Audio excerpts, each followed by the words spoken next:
levels. Indeed, we are privileged for the leadership that these leaders have demonstrated in the development of our nation. Without further ado, I would like now to hand over to the Honorable Stella Ndabeni-Abrahams. Thank you. Thank you so much, my dear sister and program director. Thank you for affording me an opportunity to come and be part of this important occasion that we get to celebrate as the country. Of course, the first thank you regards go to the organizers of the event and the founders of what we are about to launch today. Indeed, history is made. COVID-19 has really shown us flames, but as it has shown us flames, it has also exposed us to lots of opportunities. I am therefore honored to be participating in this historic event in an era where things are different, the new normal that we refer to. Of course, critical to the work that you have asked me to talk about in terms of the theme is problem solving utilizing digital technologies. At the center of the utilization of the digital technologies that we are talking about is that we all have to live by. We've got to be digital citizens. How we govern our lives, who dictates what time must we go to our bedrooms, the time that we must be at work, it is the technologies that we're talking about. But do we really want them to govern our lives? Or we should be able to utilize these technologies in order to advance our socio-economic initiatives as we look into building a proper livelihood for all. And of course, this, as I said, it comes at a better time, an opportunity that is presented. Earlier on, I made reference to the fact that we are engaging each other in this difficult period, that we have seen many departing on this beautiful earth. May their beautiful souls rest in peace. And to us that are alive, may we not forget to thank the Creator for an opportunity to serve the people that we are serving, but most importantly, to make our own mark. It cannot be correct, Mpepetwa, Budmozi, that we continue to tell the stories of Elon Musk, that we continue to talk about the stories of Nelson Mandela, whilst it is the 21st century. South Africa should be able to produce other heroes and heroines that must take the struggle and whatever that was left by those that came before us to another level. We all partake in the fourth industrial revolution era, which requires all of us to work together. As I saw the invite, I looked into the program too, and I wondered, where's the Minister for Small Businesses? Because she too is a critical stakeholder. I look into the program, I asked myself, where's Minister Patel? Because he has a bigger role to play in terms of making sure that we incentivize the SMMEs, that we seek to give an opportunity to participate meaningfully and effectively in the economy that we are building.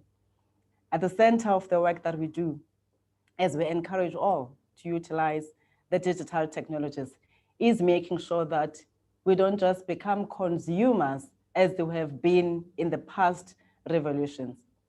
It is high time, Perpetua, as I've listened also to the chairperson of the MICT CETA, the importance of skilling our nation in order for it to be able to produce, and of course, utilizing the resources that we have here at home.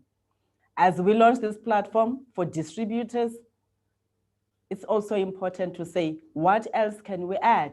It is great that we get to distribute what has been produced by others, but we've got to graduate to another level. And that, Budmozi, is a challenge that I'm posing to yourselves, to say South Africa and Africa is a great country. We are rich in mineral resources. We are rich in many skills. As you traverse the country and the world, going to the likes of Silicon Valley, when you go there, the people who are leading in these areas, you find that it is the Africans that are in the diaspora. Therefore, it becomes very critical for us to join hands, both from the skilling level, from the market side in terms of my side, but that important innovation and research that Minister Nzimande is responsible for. And of course, I did talk about the Minister for Small Businesses, who has a responsibility to make sure that she harnesses the strategy and our efforts towards the market that we want to serve. And Minister of Trade and Industry, Comrade Patel, ensures that we incentivize yourselves as the platform that is being launched. Because we may be launching this platform, but if we are not giving you enough tools to trade, you are again going to rely on the big companies to do your work. We want you to disrupt the status quo. We are happy that the telecoms industry and the ICT industry in general will commit itself to supporting your endeavors and the efforts that we are driving. South Africa is a country that has a high rate of unemployment, as Stats SA indicates. Amongst young people, it's very bad in Perpetua. And we all have a responsibility as we seek to make our own or to play our own role towards the economic recovery plan of the country, to say this industry must remain the driver to change and turn around our economy. The growing industry, as it has been reported, amongst others, after agriculture and tourism, the ICT industry is doing so well. But if we are not harnessing our efforts and looking into the entire ecosystem for us to be able to create that enabling environment, we will miss out again. This is another challenge to yourselves, to say, don't be comfortable with the status quo. Challenge us as your policymakers, challenge us as a government that has a responsibility to create jobs for the people of South Africa, but also a government that has taken a stance that for us to be able to turn around the economic environment that we find ourselves in, entrepreneurs and innovators must be at the center of that. On the 1st of January, President Ramaphosa, as the chairperson of the AU, he launched the Africa Free Trade Agreement, wherein it's an opportunity for most Africans to participate in. And for this, we recognize that Africa has about 1.3 billion population that needs to be taken digital. In South Africa alone, fellow participants, we have about 11 million students. I'm talking about high school, the DBE sector. I've not gone to the higher level of Minister Nzimande. The 11 million people, learners that we're talking about, should have access to digital technologies. On top of that, as the department, we're driving the program of digital migration, wherein we still have 3.5 million households that need to be migrated and therefore offer the devices that we are talking about. I've not gone to the department in terms of public service, the number of public servants that we have. I know Minister Mkhune at some point reported 11 million plus. I'm not talking about contract workers, and that excludes the municipal workers. All of these people, they use the digital technologies. And now, when they're in a crisis, they shouldn't find themselves having to wait for too long because their devices are sent to whatever province or wherever the person is coming from. It is our responsibility to utilize this platform and the members thereof to make sure that we go closer to where our people are at. We shouldn't shy away as we talk about bridging the digital divide. We shouldn't shy away from going to the townships and going to the rural areas, the people who are mostly affected. Every day we talk about digital divide. We have seen them being digital outcasts, not out of choice, but because of the situation they find themselves in. Of course, at the center of these, as you are saying, you continue to distribute and do the work that you are doing. At the center is ensuring that our people are connected. And if they have to remain connected, it tells you that the quality of the device they should use should be able to allow them to use it for whatever they want to use it. Hence, we talk of the convergence of technologies.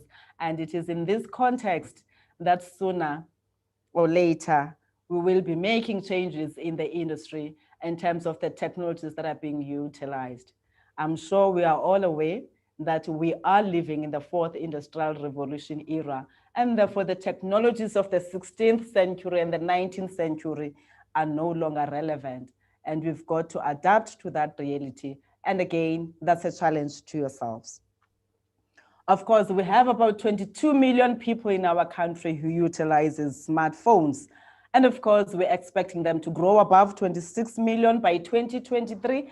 And as I say this, fellow participants, I am aware that we have said in our own plan, come 2030, we want everybody to be connected in South Africa, and of course, a digital society being built, which is why, again, amongst the recommendations of the Presidential Commission on the 4th Industrial Revolution was to look at the human capital development. Hence, I said, I'm happy that Mpepeto is here. I'm happy that the MICT is here, but we left, or if they have not came before, I have not seen them, the MERSITA, which is very critical as you are responsible for the repairs too, which requires at some point some engineering skills.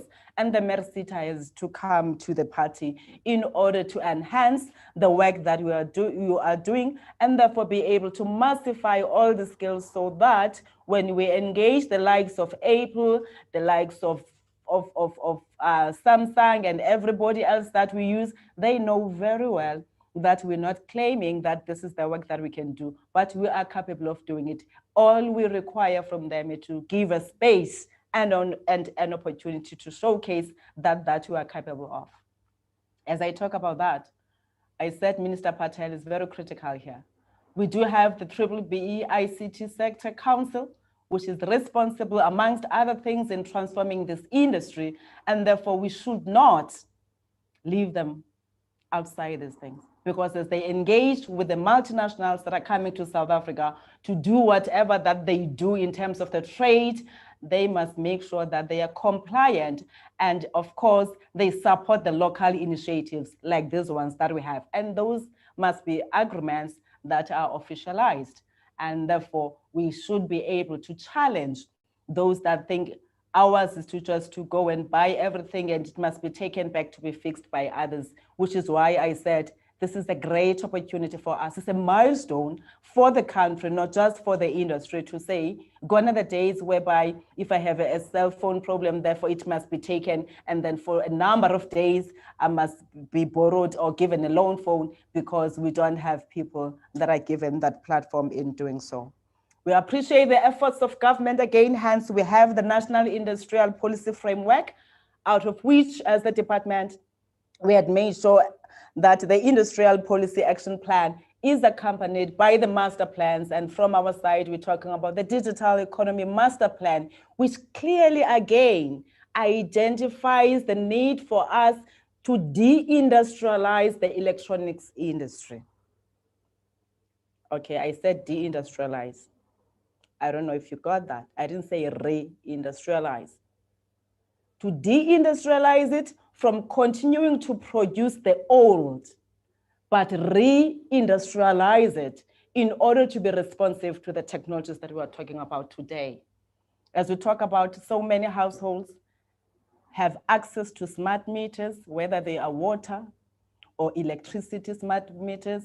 If you go to East London again, in the East London IDZ, we're capable of producing that Mercedes-Benz that some of us can't afford. I spoke about the numbers of the people that require these technologies, that even if they are bought from outside, but they have to be maintained, they have to be distributed, and they have to be repaired here at home. Now, I said, as we look into the entire ecosystem, as we're launching this great platform now, which is a step towards the right direction, we shouldn't shy away from challenging the status quo. As I said earlier, we have to disrupt the disruption, and this is what the 4th Industrial Revolution is about. And together with the ICT SMME Chamber, we have said we're not going to be watching or being spectators of the digital economy. Instead, we're going to push all boundaries, make people uncomfortable in order to make sure that our people are given enough space to participate. The Digital Economy Master Plan, again, goes into detail as we all fixated in the licensing of the spectrum that we have seen challenges around. As we talk about that again, without us looking into the entire spectrum ecosystem and its economics, we are not going to achieve what we want to achieve, which is why I really appreciate the launch of this platform and further challenge to say those towers that are built, the batteries and the storage that goes with it, including certain components that are utilized, must find expression within our industry. And therefore we must have our people participating so that as we repair on the other side, we don't find people not being able to use the technologies because anyway, network is down, because batteries are stolen, and including the high costs that we've got to pay because our industry in terms of the telcos has to make sure that they order all this stuff from outside. And that also has an impact to the people that therefore must use these technologies. As I said, in a quest to build the fourth industrial revolution, a capable army of it, at the center of it is putting people, that human capital development that goes with it. But without resourcing that, the incentives, we would have failed you. The great equipment, because again, we can't be having all these platforms, and when people come to access your services, we find that they take too long, and not because it's out of your own making, but because of the stringent processes that are put there that seek to exclude some of our people. These are the things that we are responsible for regulation and policy making that we should address so that we make sure that this launch is not just one of those launches, but indeed it occupies the space and disrupts the disruption, as I said earlier, but most importantly, giving it an opportunity to the young people, to the women of our country. And of course, we can't leave our men to participate meaningfully and effectively in the digital economy. I will leave the rest to my counterpart, Minister Nzimande, who we've been working together in terms of saying these are the things that we need to do. And of course, when the time is right, during our budget votes, we will concretize the support that we are planning towards the industry as guided by President Ramaphosa in doing that. I am happy that also your dream, as I saw, that the dream is very big, that to create growth opportunities for individuals, companies and institutions through specialized education, continuous development and structured professional recognition to benefit local, regional and international economies and the people towards sustainable development goals. Of course, what else would we be serving the people of South Africa on if we don't enhance and make sure that this dream is realized? Let us work together in ensuring that South Africa occupies its rightful place. Let us work together ensuring that our people really achieve the real economic freedom that we're talking about, not the rhetoric, because we are the ones that understand the economy that we are participating in. And with that, I want to say you are welcome as the battalion towards the building of a capable 4AR army. Let's make everything digital. Thank you once more, Program Director, for the opportunity presented. And I wish you all the best.